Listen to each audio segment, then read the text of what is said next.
The Bola Ahmed Tinubu-led federal government has allocated 5 billion naira for the renovation of the vice president's official residence in Lagos State.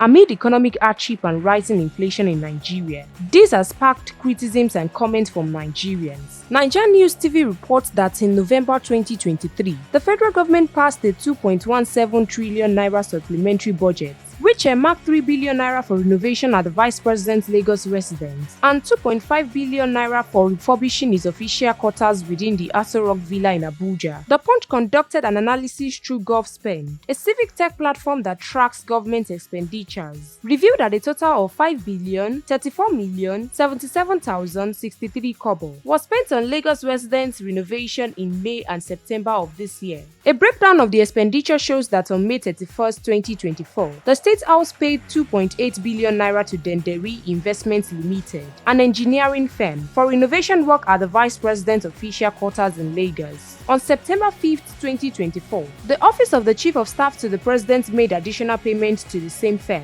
726,748,686 naira, for further renovation work, and 1,480,209,326 naira for Phase 2 of the project. Recall that in November 2023, the Federal Capital Territory Administration (FCTA) announced plans to spend 15 billion naira on constructing a befitting residence for the Vice President in Abuja. This was made known by the FCT Minister Nyesom Wike while defending the FCTA's 61.5 billion naira supplementary budget before the House of Representatives Committee. Drawing criticisms from concerned Nigerians and advocacy group, the Socio-Economic Rights and Accountability Project (SERAP) condemned the allocation, arguing it contravenes both the Nigerian Constitution and the nation's international anti-corruption and human rights commitments. Approving the 15 billion naira expenditure for the Vice President's residence would be a serious breach of public trust and a violation of constitutional obligations, especially when the federal government plans to allocate 30%, 8.25 trillion naira of the 2024 budget of 27.5 trillion naira for debt servicing, stated by Kolawole Oluwadare, SERAP's Deputy Director.